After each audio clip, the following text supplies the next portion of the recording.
What's going on, everybody? Hello. Thursday. You know what that means. It's time for the weekly financial thing live stream. Hope everybody is having a great week. We're going to talk today or this evening about investing, peer-to-peer lending, some other things. Unfortunately, for anybody that was paying attention last week, we were supposed to have Capital Stackers here. Steve Robson from Capital Stackers was supposed to be the guest this week, but unfortunately, some personal item has popped up for him that has allowed him not to be here, which we will be rescheduling. We didn't have a fallout or anything like that. He just has some family things going on and couldn't be here, unfortunately. But let's just take a look at the schedule as it stands right now for future live stream guests. We have April the 20th, that's next Thursday. Cufflink will be here. Not quite sure who. I think maybe somebody in the risk department is going to be talking to us about risk, how that happens at Cufflink, how that is handled. April 27th, we have Folk to Folk. May 4th, we're going to have Susie from Peer-to-Peer Finance News. May 25th, we will have Peter Reed from Assets Exchange here, and then obviously Capital Stackers and Steve will be rescheduling, hopefully sometime in May. And then June, I'm going to be taking a bit of a holiday, so I don't plan on streaming second, the third, or fourth week in June. So most of June will be vacation time, holiday time. I'm going to be popping over to London for a bit, and then I'm not sure, maybe a little bit of a trip to Poland and Portugal. I don't know, still a bit up in the air, but I just kind of want to give you the schedule of what's upcoming. There'll be other guests too, hopefully, that we'll be filling those dates in with, so I hope you can join. Important that the show is still being sponsored here by Cufflink, who is sponsoring the very cute and cuddly Harley Cam, and just a general sponsor of the show. Very lucky to have them.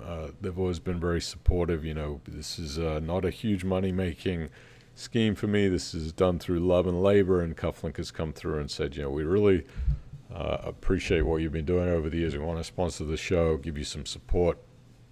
So graciously, they are sponsoring the financial thing, just brand in general. I will still remain very unbiased. If I see things that I don't like about Cufflink, that will still be brought to the attention. But listen, the best thing you can do to support financial thing is, people ask me, how can I support? Go take a look at the Cufflink product. You can get up to 9.73% gross per annum, over £250 million that has been lent through property-backed UK investments since 2016, where they have had zero investor losses to date.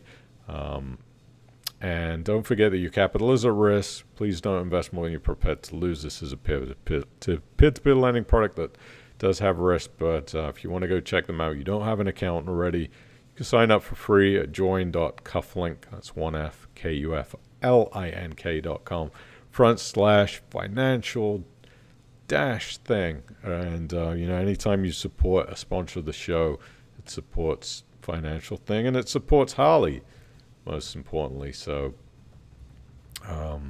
important, right? Important. So, thank you to everybody, again, who is joining. Please hit that thumbs up to subscribe to the channel if you're not already subscribed. Quick hello. It's going to be not a long stream. I always say that tonight because I'm having a little bit of a probing of my rear end tomorrow in the form of a colonoscopy. So for anybody that's ever had a colonoscopy, not to get too into the details, but you know what that's like, and not really looking forward to it, but I think it's something that we have to do for our health.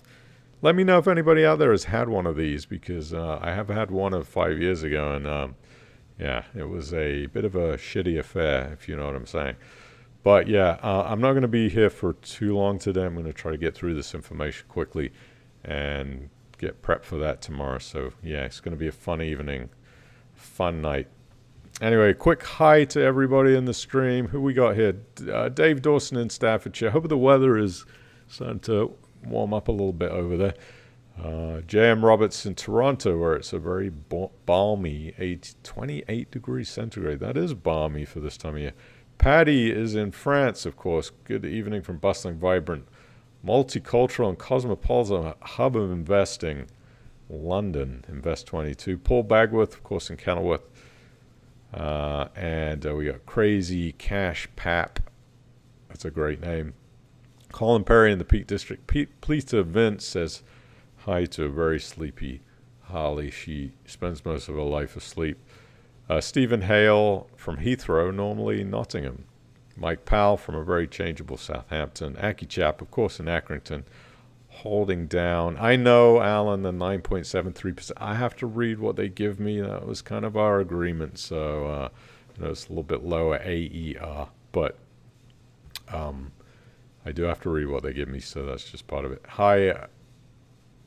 Who else is here? Yeah. Good luck with the colonoscopy. Anyway, thanks everybody for joining. Really appreciate every single one of you. Don't forget, please check out Cufflink if you have not already. It does have an asterisk next to the star on the A percentage that you can try to get targeted. So go check them out. They had some deals up there this morning that I saw, I think about 6 loans.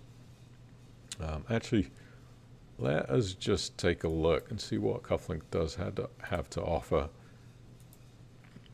See what's going on. I have to change the screen because I don't want you internets out there getting a hold of my password. It's crazy. All the scammers out there these days. I don't know. I must get at least 10 calls a week from scammers. It's pretty wild. But Cufflink has some deals right now. This is on the self-select. You can get a little bit more on the auto invest. You can see the promotional rate up here, up to 9.73% ISA eligible until the 30th of May, 2023. So go get yourself some of that. Let's see what we got here. 7.2%, 8.08% tier 3, tranche 4, Swinburne Street, Streatham Road, Dudsford Road. And I can actually tell you that as far as my loan portfolio, I have one default and one loan that is under being updated out to 14, I think I have. So that's all purely self-select. So, I know there have been some changes to some of the loans recently, but Cufflink does try to really keep up on that. What else? Let's take a look at LoanPad. We haven't logged in there for a couple of weeks. I wanted to see how things were going with their loan book.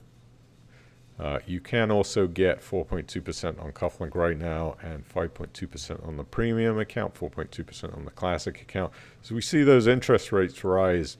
That gap that is starting to close in. I did get an email from Ford Money saying that their rates are going to go up. Here's the email right here. Current rate 3.06% gross to 3.17% savings rates. On that is the easy access. And those are variable, so they do change. They can go down as well as up. But if we look at Cufflink, we're still getting 4.2, 5.2%. So it's decent,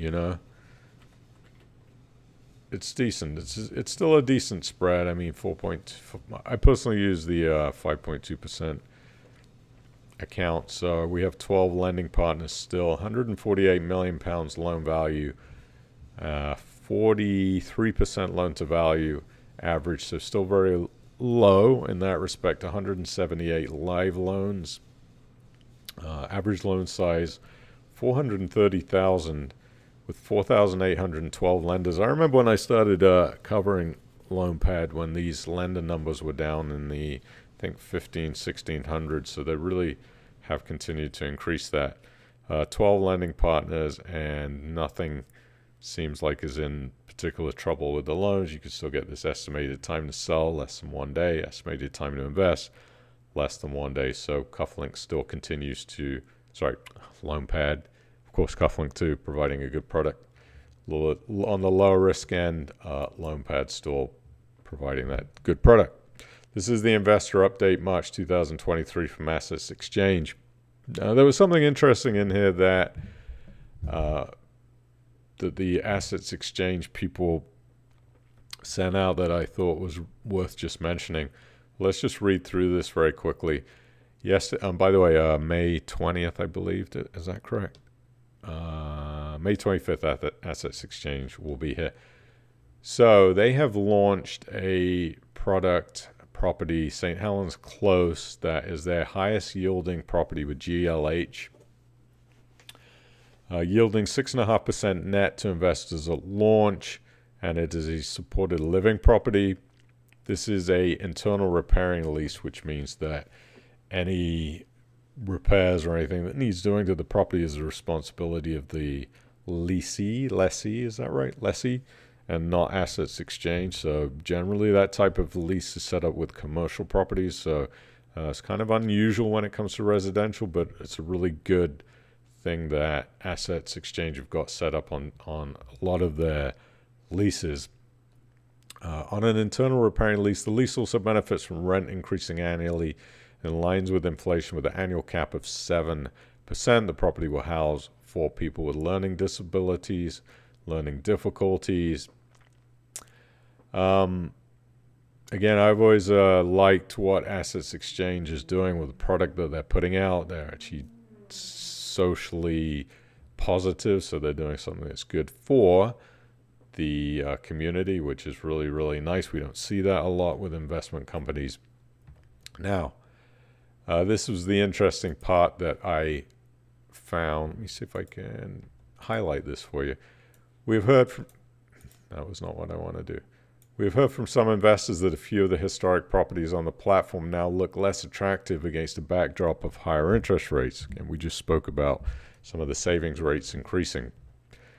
At a time of writing, the Best Buy Easy Access ISA rate being 3.2% and 4.2% for a 2-year fix.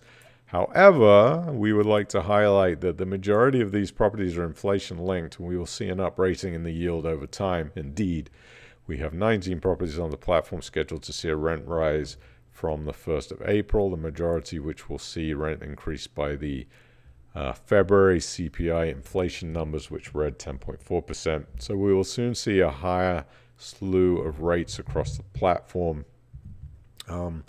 I mean, obviously, the rates of 3.2 and 4.2% are just not particularly attractive to a lot of people for various reasons. If you can go to Ford Money and get 3.7% gross on an easy access, instant access money account with, only governmental risk, and you do have to factor in governmental risk because we see some really strange things happening with some countries' governments, the changes that they are making to the macroeconomic environment.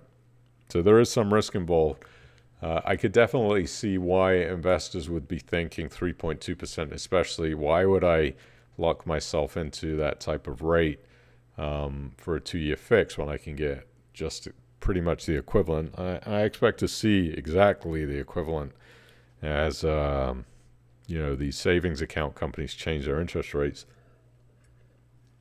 But having said that, again, I think you will start to see some better rates with Assets Exchange.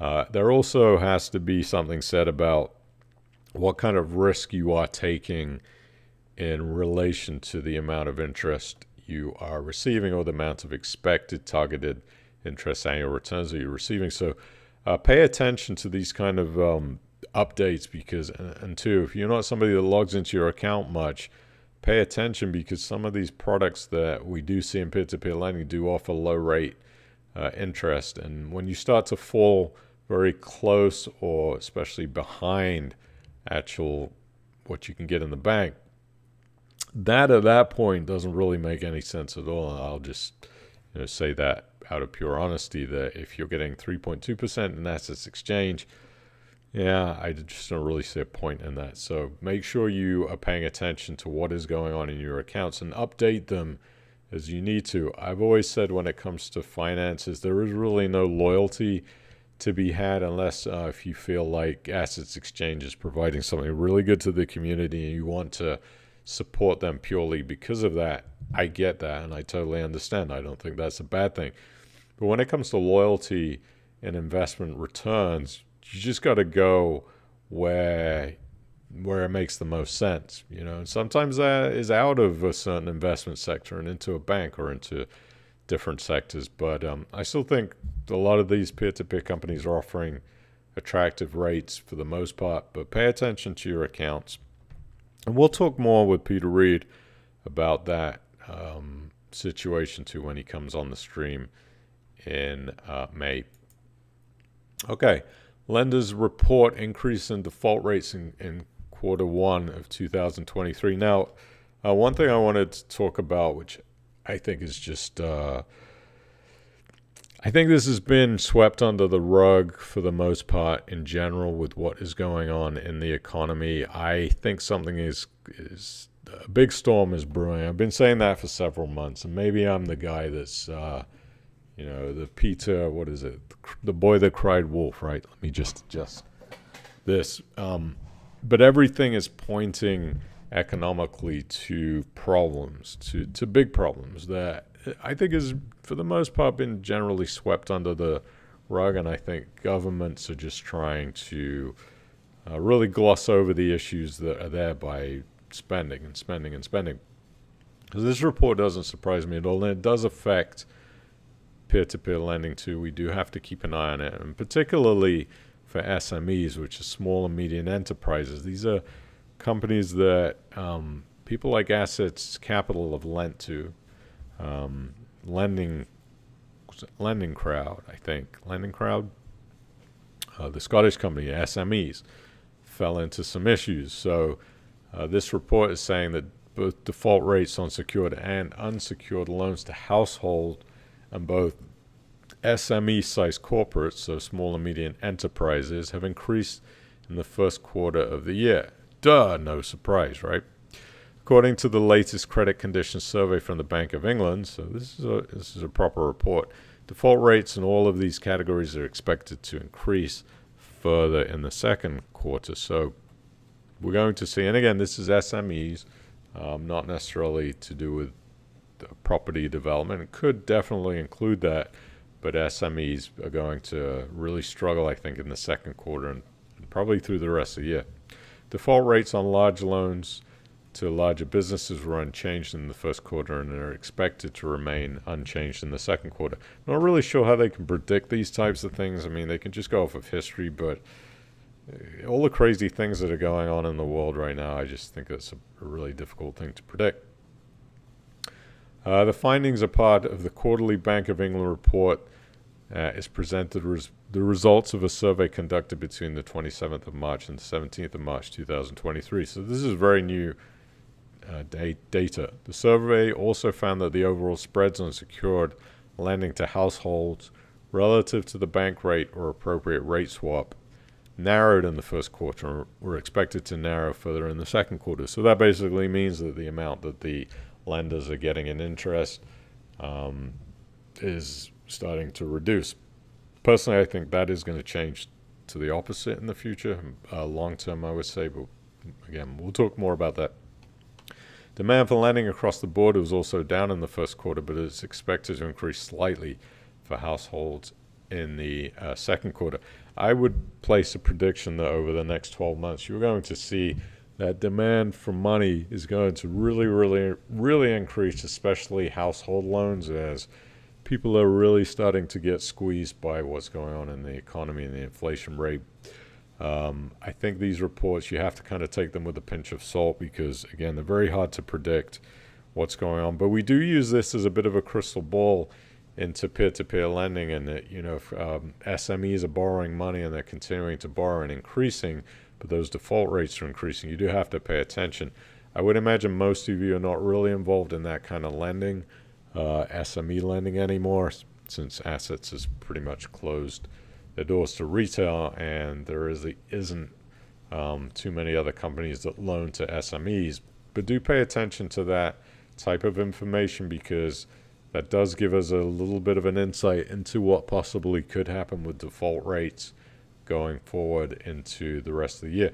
And also, not only for your investing, but also into your own personal finance. If we really pay attention to what we think is going to happen, you can make adjustments to really dampen the effects that I think are coming down the pipeline towards us all in the next year to 2 years, so or possibly sooner. LendInvest reports 2.58 billion pounds of assets under management. LendInvest is really moving from strength to strength with their business. They seem to be growing. They have a very, very decent-sized loan book when it comes to the other companies out there. Of course, LendInvest not strictly peer-to-peer lending, but it is one of the companies we do talk to. I personally have some money invested through them, and they are on the top 5 list of the Financial Thing peer-to-peer lending companies. They've reported a 20.5% year-on-year increase in assets under management through the end of March. The alternative property lender said it was seeing strong demand from borrowers for professional buy-to-let mortgages, bridging loans, and development finance. LendInvest actually has gone into the buy-to-let mortgage field also, which I think is actually a really smart move. Same kind of thing that Lambay has done. The lender said it's at its highest level ever, bridging loan applications in March due to mortgage rates easing slightly. And while we remain mindful of the macroeconomic backdrop, look at that, pay attention.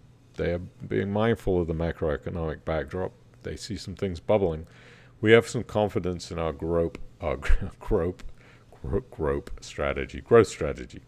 The lender said it has £1 billion in lending headroom for growth over the next year, after Lloyds increased its funding line from £180 million to £300 million. So when an institution like Lloyds gets involved in a business like LendInvest, providing money to them, it shows that they believe solely in what LendInvest is doing. And the numbers that they have provided to Lloyds, while banks don't always get it right, they make a lot of blunders. But generally, you could say if a bank has put its faith into giving such a big credit line to LendInvest, they must be doing something that the bank likes, and those numbers must make sense. Another interesting thing, and again, I think this comes along with what we're talking about SMEs, but Purbeck has seen a 93% rise in demand for PG insurance, which is personal guarantee insurance. What that means is when somebody comes along and wants to borrow money from a company like Assets Capital or some other of these peer-to-peer lending companies, they need to put a personal guarantee up. Now, I've always said personal guarantees are not usually worth the paper that they're written on, but people are taking personal guarantee insurance out for small and medium enterprise businesses. That's a big jump, 93%. Demand for PGI insurance is strong in the manufacturing sector, up 181% the same quarter versus 2022. And for construction and property firms, it has reached the highest level to date of 30% on the first quarter of 2022. The average personal guarantee-backed loan was £583,539 in the first quarter of 2023, which is down from a really high $714,000 at the same time last year. Purbeck has found that the volume of PGI applications from startup businesses has grown steadily, up 37%. However, the average unsecured startup loan has fallen from $123,000 down to $64,000. Working capital was cited as the top reason for finance in the first quarter of 2023.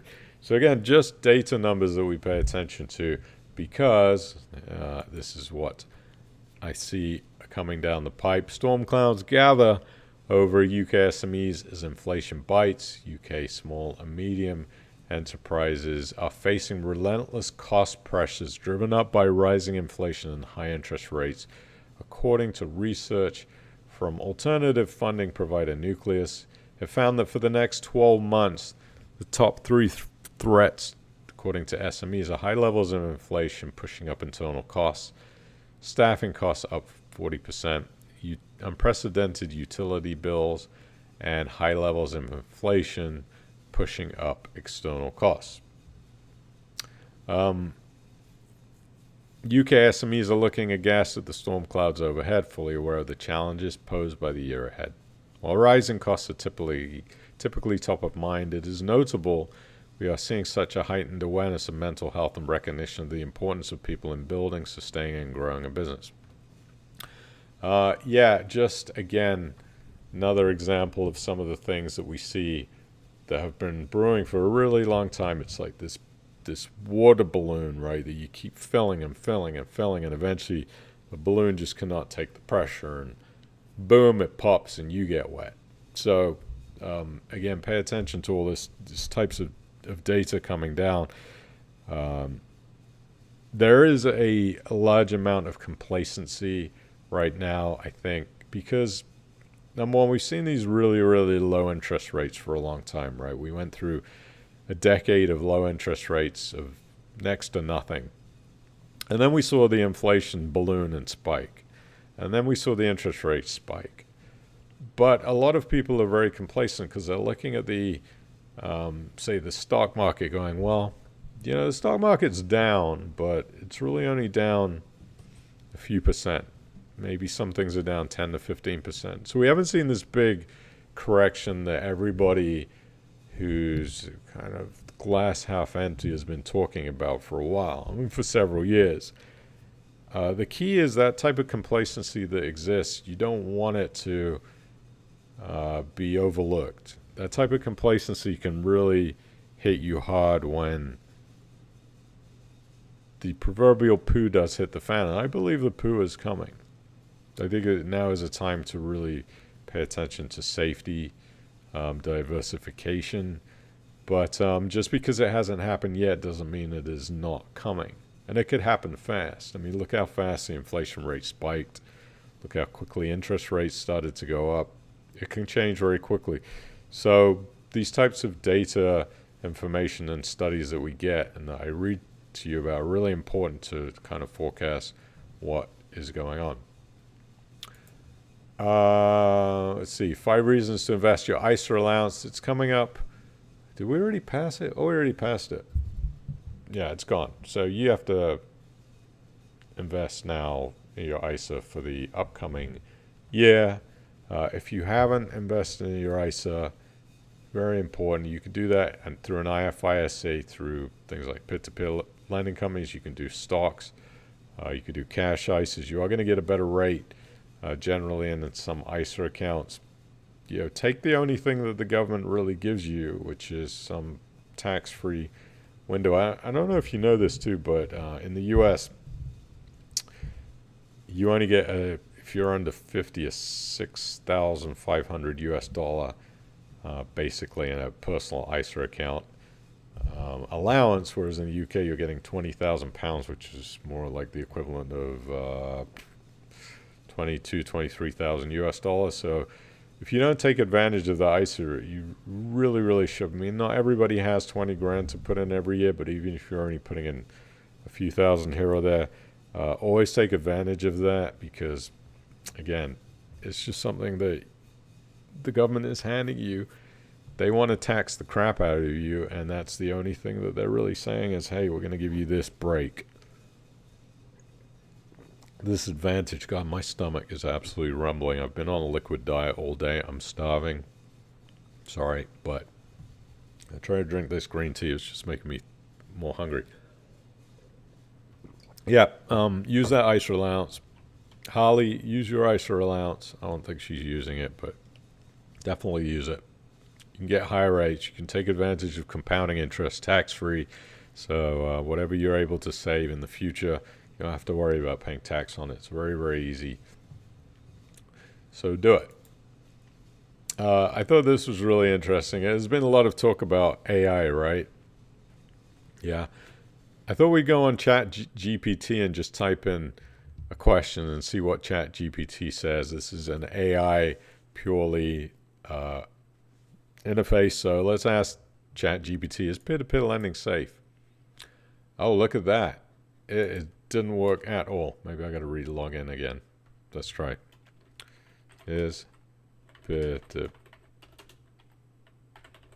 lending safe? Let's see what it says. And zoom in so you can read this. Peer-to-peer lending, also known as P2P lending, involves individuals lending money to other individuals or businesses through an online platform. Like any form of investment, peer-to-peer lending comes with risk, but with proper due diligence and risk management, it can be a safe investment option.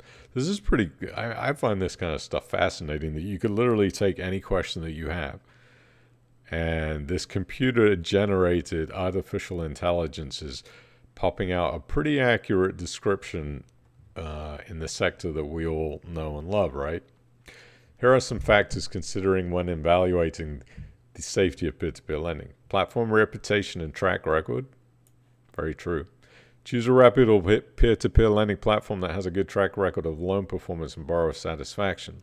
Look for platforms that are transparent about their lending policies. I mean, this robot AI is way more sensible than I was when I first started talking, because, studying peer-to-peer and investing in it, because I didn't look for transparency. That was a huge mistake, and why I've ended up in some bad investments from the early onset. Look for platforms that are transparent about their lending policies, fees, and borrower screening processes. Diversification, yes. Spread your investments across multiple loans and borrowers to minimize the impact of defaults. This will help reduce the risk of losing all your money if one borrower defaults. Loan quality. Evaluate the quality of loans offered by the peer-to-peer lending platform. Look for platforms that have strict borrower screening and approval processes to minimize the risk of defaults. Regulation. Check if the platform is regulated by the relevant financial authorities.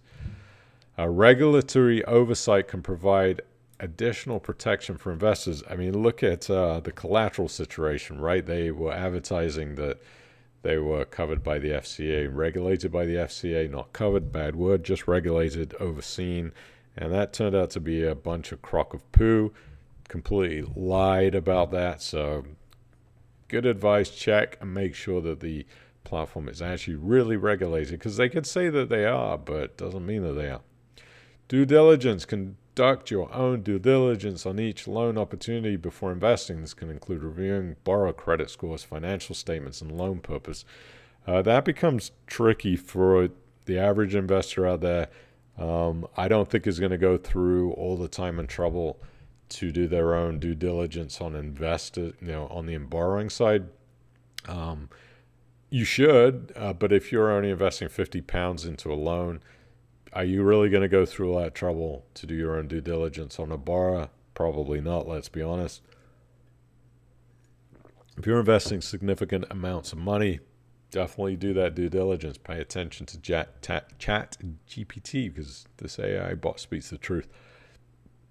In summary, peer-to-peer lending can be a safe investment option.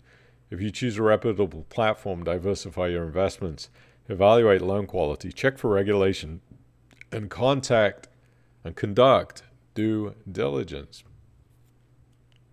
That's pretty cool. So let's ask them, which is the best peer-to-peer lending company in the UK? I don't think that we're going to get an answer here, but let's see if we do. Did I spell it right? Like it didn't like that. Let's try again. I want to see if it gives us an answer. I cannot provide an opinion or an endorsement for any specific company. However, I can suggest some of the top peer-to-peer lending platforms in the UK based on their reputation. Look at this. Funding Circle, Zopa, RateSetter, LendingWorks, ThinCats, Folk2Folk, Crowd Property. So top 6, right? Obviously, this is just a bot. But all of these companies are no longer... we've got ThinCats, which is in administration. All these other companies are out of the retail game. And then we have these two right here, which I agree with. as far as I know, folk to folk and crowd property. So very interesting. Let's regenerate the response, see if anything else comes out. See what it says. Zopa rate setter. It's going to probably give us the same. But I tell you, this is really fascinating to hop on this chat GPT. I've never done this type of AI before, but it's interesting. It's fun. Let's talk about some things that are going on in the economy. This is an interesting article by Bankrate.com, sponsored by Barclays, of course. When will the Fed stop raising the rates? The time could be coming soon. This is saying basically that a pause in hiking the rates may be around the corner, and the debate when to stop raising interest rates could be picking up soon. Now, I have my own theories about this. What I personally think is going to happen is that on a long-term outlook, I think interest rates are actually going to go up. I thought a lot about this, right? What makes sense is that when inflation starts to come down, interest rates start to get cut. What I think is going to happen is that inflation will come down a little bit. The interest rates are going to come back down, and then people are going to spend more money, and then inflation is going to spike up again, which means over the long term, the interest rates will be forced to go back up again. And what governments of the world have done is created this big problem. And they are trying to make a solution to something that they created, which is if inflation is high, and that happens through printing money, right? Quantitative easing was one of the huge problems that was created out of thin air by governments, the UK and the US. Print all the money. And debt has become a huge problem. So what's going to happen is the interest rate is going to come down, inflation is going to go down temporarily, possibly. I'm not even convinced that's going to happen. It's still extremely high in the UK. Very, very staggering kind of numbers on the inflation in the UK that was for February of 2023. You can see food here went up 18.2% versus a year that same time last year. That is massive. It means you're paying almost 20% more for your food and non-alcoholic beverages, right? But it's just so unsustainable. CPI for all items 9.2%. So we have very close to double-digit inflation in the UK. So obviously the Bank of England just can't put the rates down. The interest rates cannot be reduced until that inflation starts to reduce. But I think over the very long term, we could very easily see interest rates hovering at 8-9% in order to combat inflation. The debt is increasing. Quantitative easing has come back. They said QE was disappearing. What's happened is the banks got themselves into trouble, and then the governments are now having to bail out the banks, which is another form of QE. So when does that end? Well, I don't think it does necessarily. We're seeing a lot of problems that are being reported in the economy. This is why I say pay attention to these reports and data that is coming out. Make sure you get your information from good sources, though, because there is some BS stuff out there. But if we just look at the American U.S. economy, which I think is kind of a catalyst for the rest of the global economy, maybe it won't be so in the future, but right now it is. This is a article that said the government borrows $6 billion a day, and we are stuck with the bill. So the government has actually added, I think, $1 trillion in debt. We're at, in the U.S., $31 trillion, which will grow by another $19 trillion by 2033, which is $246,000 per taxpayer, $94,000 for every single person in the country that has been amassed. I mean, this is just crazy amounts of spending, and it's simply just not sustainable. It's very irresponsible. Same thing in the UK. I think that the government just is doing very financially irresponsible things. Eventually, it is going to all collapse. It has to. $6 billion a day of spending in the U.S. I don't know what that amount is in the UK, but it is pretty high, right? we have a lot of manufacturing issues too. So a lot of Asian countries now are not manufacturing for us like they used to, which creates a problem. The problem is that because countries like the UK, the US are not manufacturing anything in particular now, few things, but not a lot, we are dependent on the rest of the world to supply these goods to us.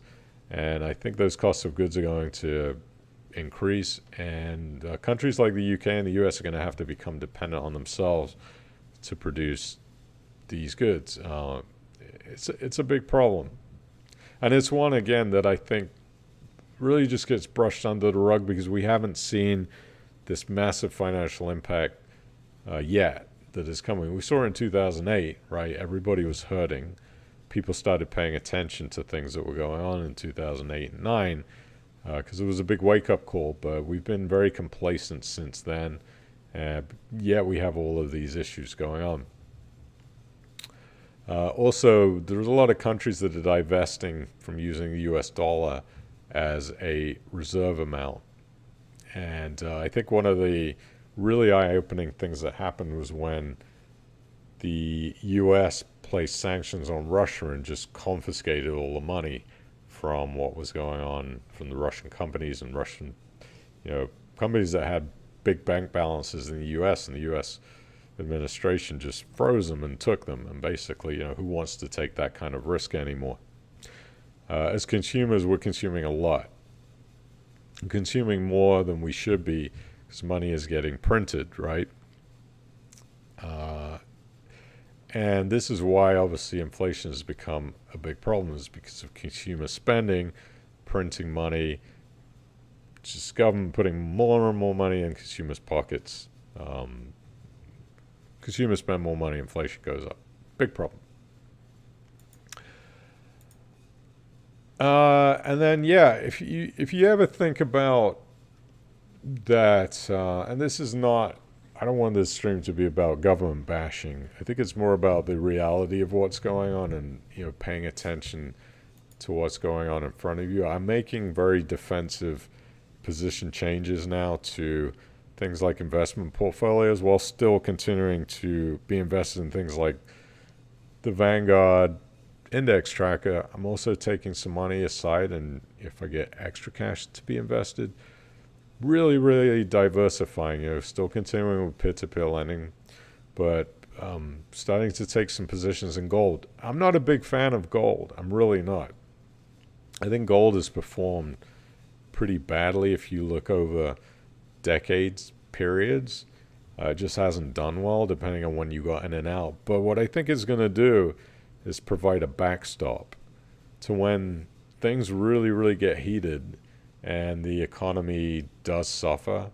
I mean, I think the economy's suffering now, but nothing like I think it's going to happen. And once the economy really suffers and the equity markets start to really slump backwards, gold maybe is that backstop commodity that, if the equity markets dump 25 or 30%, you might see gold staying even, probably increase in value. It has recently, you've seen it.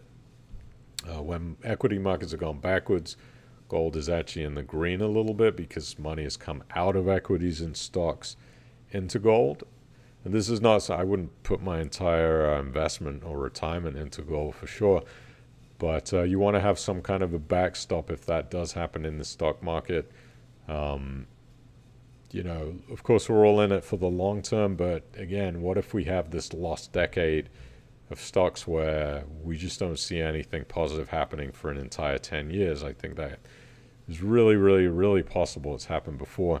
If that happens, you've got to have some kind of diversification play to not have all of your eggs into one basket. And now, I don't know if that necessarily means bond investing or just spreading it around so you're not 100% in equities. I was 100% in equities. I had very little, probably 95% stocks and equities and things like trackers.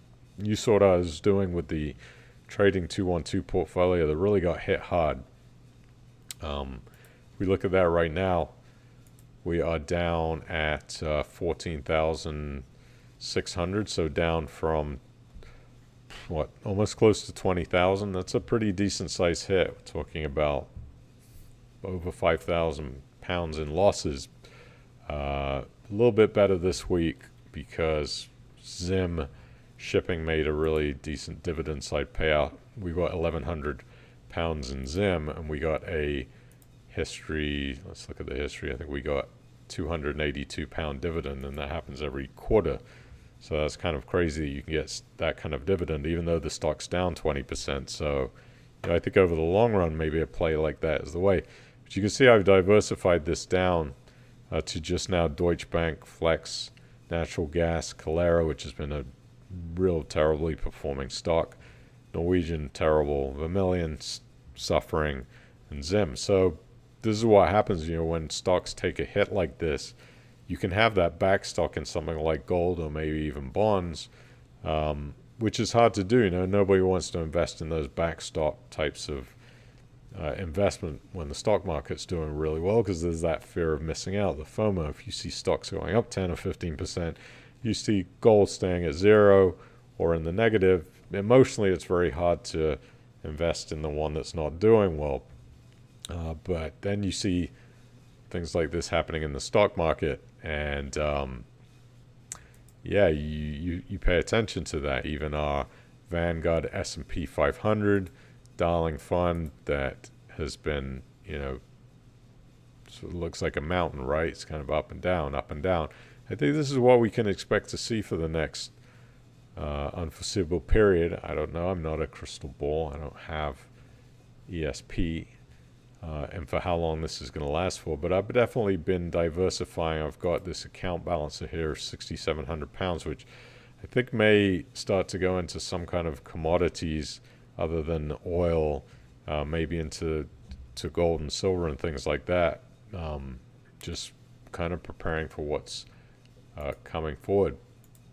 Now, one of the other good things about what's going on right now, I think in my view, is really what's going on in cryptocurrency. I know a lot of you don't like it, but you can see the price of Bitcoin now hovering at over $30,000 because money is again coming out of the banking system into this neutral position of Bitcoin. So we've seen some of the crypto really start to take off, and I still stick by my thesis that unless something really severe happens, and that is a possibility with cryptocurrency, that if, say, the U.S. government were to ban it completely, this could have a very negative effect on this price. And that could happen because we have a U.S.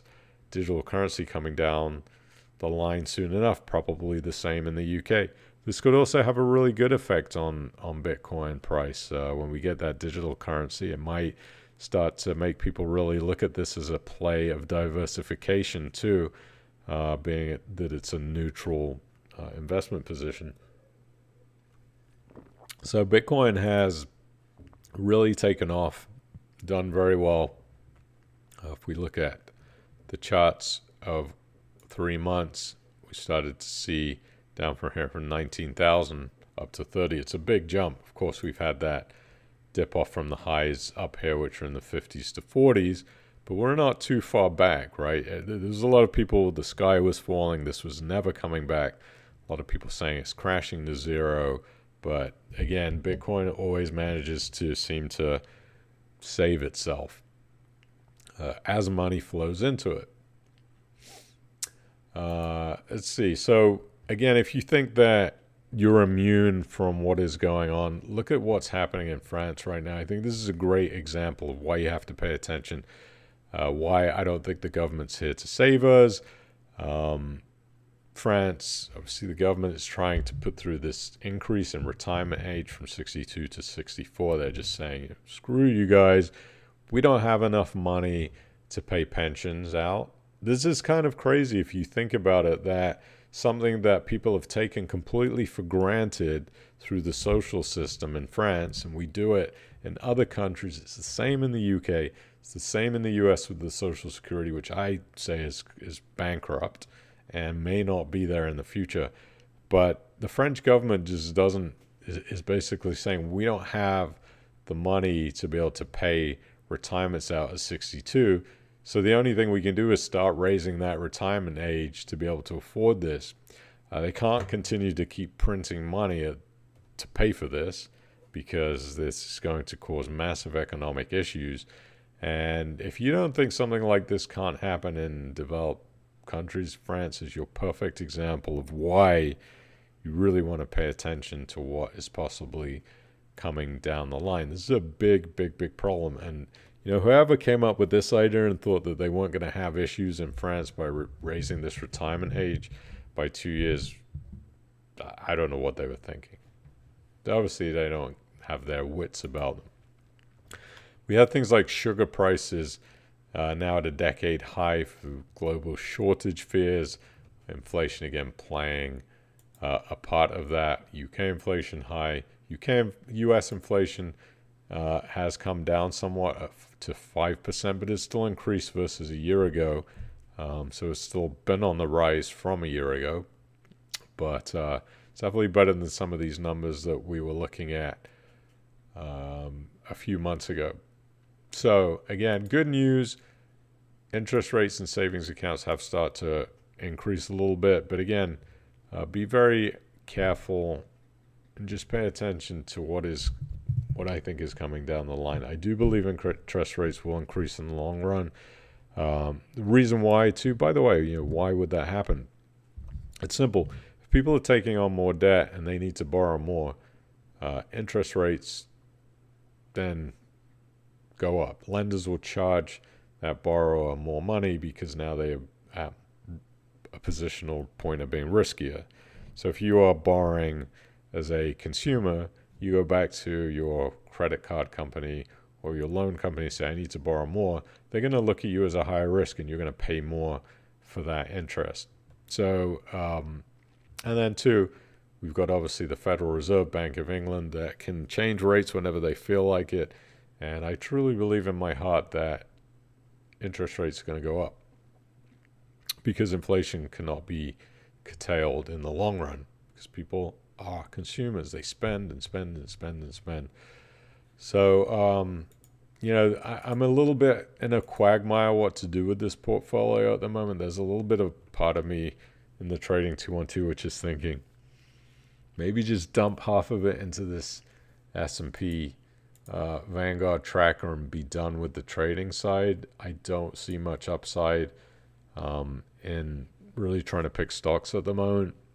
And this is not because this is in the red, most of these stocks. It's because I'm looking at the future. Part of me thinks to go heavier into Zim just to take the dividend. I mean, the dividend is absolutely high on this. I don't know if that's sustainable.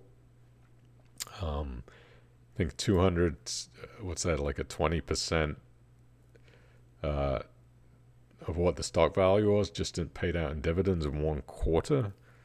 Is that sustainable? I don't know. I really don't know. And then part of me is thinking, take a position in gold, take a position in silver. I'm just not quite sure how to buy that through here that makes sense. Like I don't want to own gold mining stocks, silver mining stocks, things like that. There may be an ETF. Like, in the US you have this GLD, which is the Spider Gold Trust, which is a way you can actually own gold. Again, not a huge fan of gold, but you have to look at what's going on in the economic environment and make adjustments. So maybe there's something like that. I don't think you can buy GLD on Trading 212 though. Let's take a look. Maybe you can.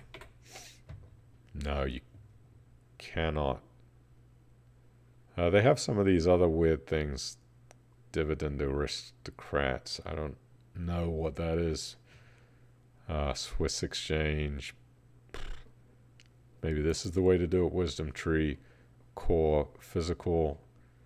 Have to look more into that. Need to know what the fees are and things like that. Make sure that that is a decent ETF. But yeah, it's a bit of a quagmire what to do. Now, if you're just a long-term investor, I'd suggest probably not making any changes unless you have some really risky stock positions. Just continue with the index tracker. Maybe when interest rates start to come down a little bit, temporarily. You could start to go into some bonds because bonds are cheap right now. When interest rates rise up, bond values decrease, so you could probably get some decent prices on things like a bond tracker. But yeah, I wouldn't start messing too much with, especially with individual stocks, in my opinion. I think it's a high risk maneuver, and I think we're going to see some severe economic turbulence. So anyway, I hope all of that made sense. It was a lot. It was a lot to go through. I mean, I completely put Holly to sleep. She is lights out. I really like this new Harley cam. I could just sit and watch her. I'm a little biased, because it's my dog, but yeah, she's a little bored by it.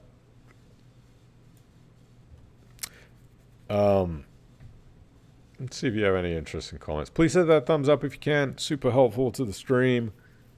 Only takes a second. Evening, Darren. Chimpo Naughty is here. Annabelle is here in Spain. I'll see if you have any interesting comments. I'm going to get out of here because I got to go take this stuff for tomorrow.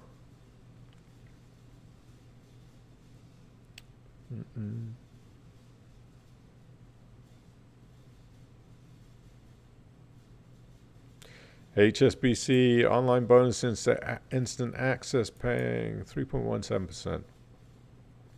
You can get more through Ford Money. I like Ford Money. But I don't love banks, but yeah.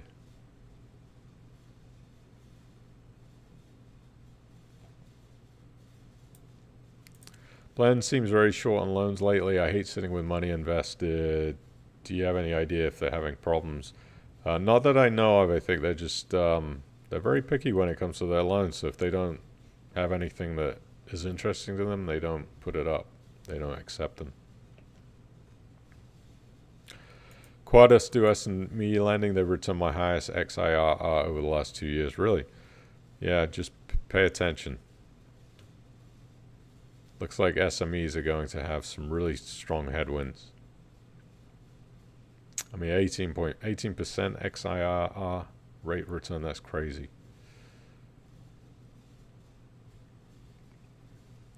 Remember, too, don't get greedy. Don't start chasing like these high rates. Yeah. Anyone use land? No, I never heard of them.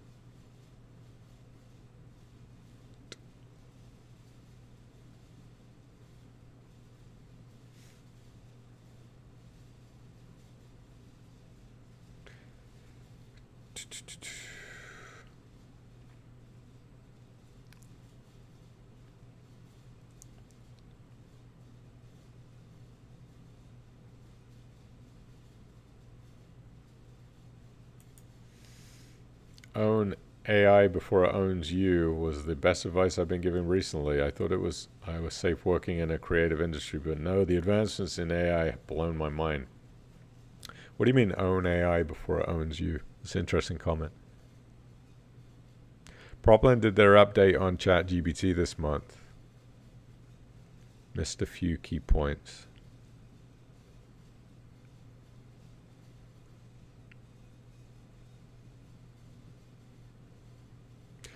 Ask it about crypto. I'll do that next week. Ask it where Stuart Law is, where my money is. Yeah, I'm still trying to get Stuart to come on the stream. Yeah, that's a good point, John. I mean, ChatGPT working on 2018 data, so is it really that great? I don't know. Economists are predicting interest rates to drop longer term. Yeah, I think they could be wrong. But I've never gone with the crowd, so.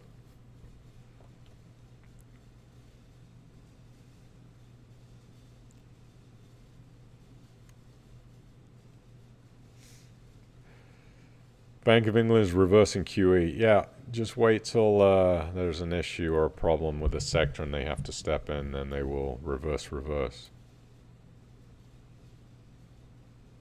Trueflation website says UK is sitting at 16.14%. Yeah, so those numbers that get listed on these websites like the Bank of England, I agree with Trueflation. I don't think they're accurate. I think they're very much show a lower amounts of inflation because I think people would panic if it showed inflation at 16%. People really knew what the truth was.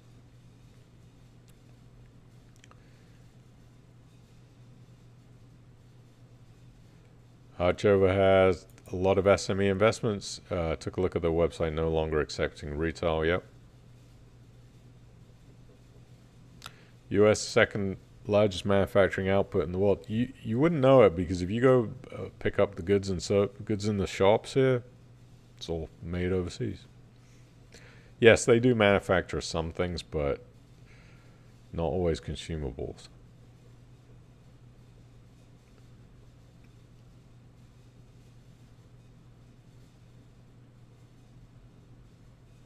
Yeah, start growing your own food. Food is getting very expensive.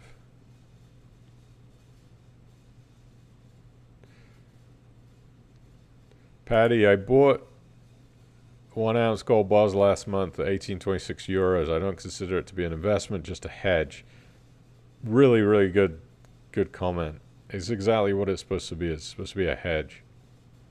And you may need it one day, you know. I mean, if you really think that the pound is a good place to put money, I don't think so.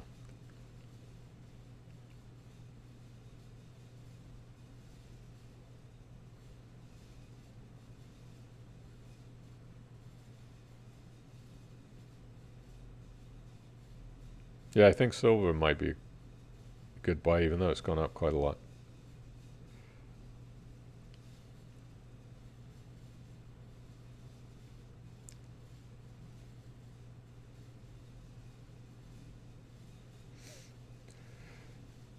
Newmont Mining is a good miner. Yeah, I don't know enough about mining companies, and I've invested in some gold mining companies in the past. I actually invested in one that went to zero. I'll never forget it. It's the only stock that I've ever owned that went to zero. I think it was called Norseman Gold. I'm a little gun shy. I share physical gold. Okay. Thanks for the suggestion.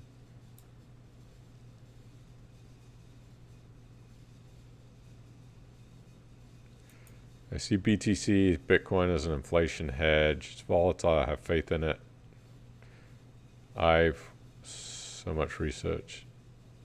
I've done so much research, but I understand why people see it as risky. Exactly. I'm right there with you. Bitcoin is a pure gamble. Is it? Is it really a pure gamble? Maybe. Maybe not. I think a pure gamble is something that you think is going to go to zero, right? So if you went and put your money on a roulette wheel, you have a possibility of that money going to absolute zero. What do I think the percentage of Bitcoin going to absolute zero is? 1%? Oh, yes, Holly. Look, Holly's here.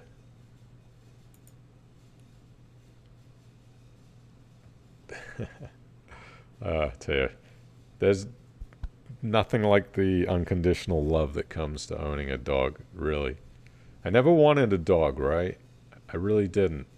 And then the dog came into my life, and I can truly say that the amount of just happiness that comes from looking at that little dog's face every day and taking her out for a walk is truly exceptional. It's, I don't have any kids, so this is what I got.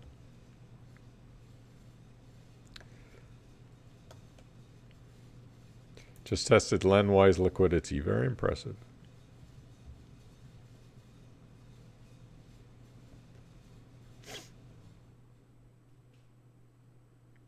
Try to get Stuart Law on. I will. Try.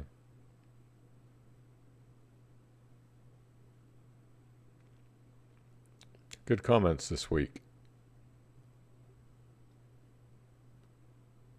Really good. Thank you very much for all the input. It's been a great stream. Don't forget, come back April 20th, we'll have Cufflink. Bring your questions, comments, be nice to them, of course, but they are going to be here, of course, sponsored the show. Again, go check out Cufflink, join.cufflink.com/financial-thing. Appreciate every single one of you. Thank you for Holly for being such a nice, agreeing to be on camera. That's amazing. We'll see you on next Thursday, God willing. I'm going to go get my rear end probe now or tomorrow. So yay. Too much information, right? But yeah, thanks for being here. Appreciate you guys. We'll see you next week. Have a great weekend. Take care. Bye.